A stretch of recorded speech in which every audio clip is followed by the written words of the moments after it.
Jason J. Smart is a political scientist. He joins me now live from Washington. Jason, thank you very much for joining us here on TRT World. Now, about a few weeks ago, there were clear signals from Russia that it wants to negotiate the war in Ukraine. But I guess now things have changed, especially after the killing of at least 89 Russian soldiers. Now we are hearing report that Russia may opt for partial mobilization. That's according to Ukrainians. So do you think things are getting worse in this war now?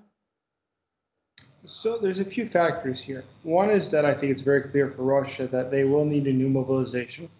And in the past few days, literally in the last 2 or 3 days, there's been a huge upsurge, if you read Russian social media, of protests against the war. And of people actively destroying things such as trail lines, that is railroad lines, leading to military structures.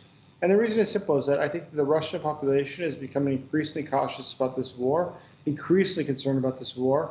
And I think that Vladimir Putin realizes that he perhaps is in a very bad situation. When you lose perhaps 400 soldiers just in one day, and you're not able even to control something like cell phone usage, how are you going to win a war when you have all the NATO countries united to support your opponent?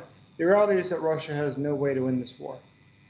Right, and there's another thing that the Ukrainian President Volodymyr Zelensky has been saying. He says that Russia wants to exhaust Ukraine with its drone attacks. But this is what I wonder.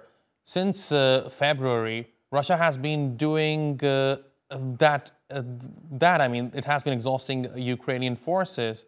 What do you think? Well, I think that the fact is this, is that the Ukrainian soldiers are very enlivened. They're ready to fight for their country. They're ready to die for the country.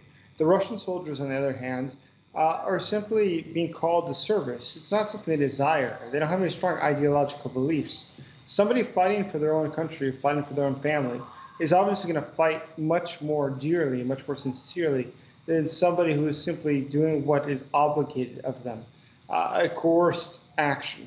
This is not a choice. This is a coercion that the Russians are forcing their soldiers to go fight, whereas the Ukrainians still have a wait list of people asking to join the military. There are too many people seeking to join that the Ukrainians simply don't have the capacity to accept them all. So I think the difference between those two is quite significant. Jason, with how things stand at this point, do you think a diplomatic resolution to the conflict is out of the question? Absolutely out of the question. At this point, it's absolutely not acceptable to either party. The Russian government, on behalf of Vladimir Putin, is completely unwilling to even accept an option that they have aired and that the territory of Ukraine is returned to Ukraine. In the case of Ukraine, they're winning the war. They have no benefit whatsoever to give up part of their country to Putin.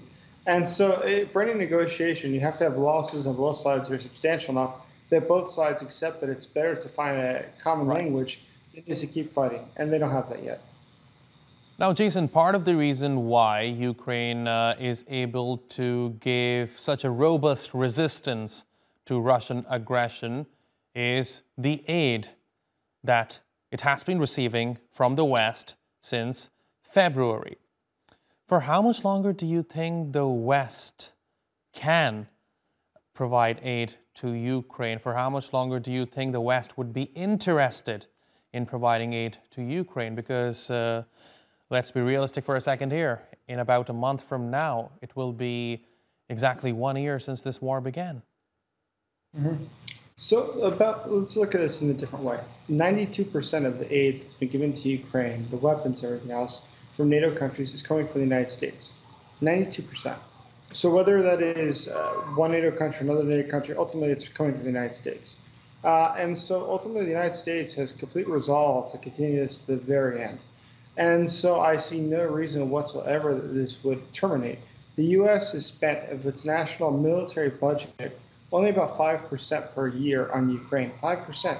So we can afford to do this for 50 years, and it's still much cheaper than the rest of the current military things we're doing to prevent the Russian Federation from invading NATO countries.